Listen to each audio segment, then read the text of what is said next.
పుచ్చుకలు ఆడించి మై మరిపింపజేసి పశుపరుచుకోవడమే.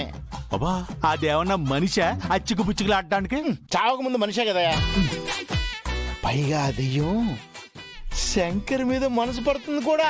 బుద్ధి జ్ఞానం ఉందా? మైండ్ దొబ్బి మాట్లాడుతున్నావా? దయ్యం నా మీద మనసు పట్టవేంటి? పడితే గిడితే నీ మీద పడాలి. నేను నిన్న చూశాను శంకరు.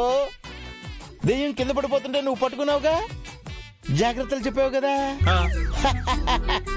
అప్పుడు దెయ్యం నీ మీద ఓ వలపు బాణం వేసింది.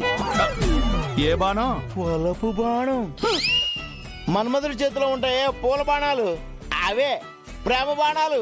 అరే ఓనరు, తిడితే తిట్టానని ఏడుస్తావు గాని నిజంగా నీకు నా మీద కక్ష ఉంటే డైరెక్ట్ గా తీర్చుకో. అంతేగాని ఇలాంటి దిక్కుమాలిన ప్లాన్లు వేసావనుకో, ఆ దయ్యానికి బిర్యానీ పెట్టినట్టు పెట్టేస్తా నిన్ను. ఏందయ్య ఓనరు, ఆ దెయ్యం శంకర్ రెడ్డిని ప్రేమిస్తూ ఉండదా? అవును రెడ్డి గారు, దెయ్యం శంకర్ ప్రేమలో పడింది. ఓనరు, ఇంకొకసారి దయ్యం ప్రేమలో పడింది, పెళ్లి చేసుకోవాలనుకుంటుంది, ఇలాంటి ఎదవ డైలాగులు ఇచ్చావనుకో కొట్టి చంపేస్తా. అలా అనకు శంకరు, నీతో ఎవరైనా ప్రేమలో పడతారు. నీ చరిష్మా, నీ గ్లామర్, నీ హీరోయిజం, నీ బాడీ లాంగ్వేజ్, టోటల్ గా నీ కట్అవుట్ అలాంటిది. నీ ఎదవ పబ్బం గడుపుకోవడానికి శంకర్ సరికి నువ్వేం ఎలివేషన్లు ఇవ్వక్కలేదు. ఏమయ్యా యాదగిరి, శంకర్కి ఏం తక్కువ? నాకేం తక్కువ ఎక్కువ కాదు, నీకు మాత్రం ఏం తక్కువ? హైట్ తప్ప.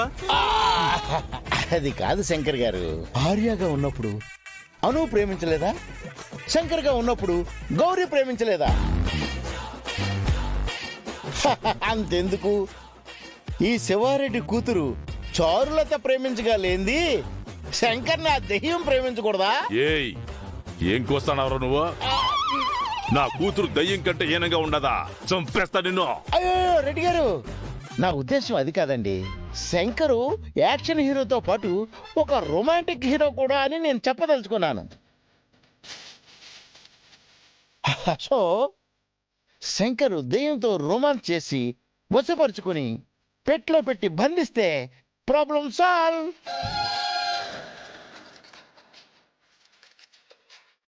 ఈ పథకం ఏదో బానే ఉండదు శంకరెడ్డి. వెంటనే ఆ దయ్యాన్ని నీ ప్రేమతో వసిపరుచుకో. ఇదిగో శివారెడ్డి, నీకు కూడా ఏమైనా మైండ్ దొబ్బిందా? అంతేలే, 6 నెలలు సావాసం చేస్తే ఆడు ఈడవుతాడట. ఆ ఓనర్ గారితో తిరిగి తిరిగి నువ్వు కూడా అలాగే మాట్లాడుతున్నావు.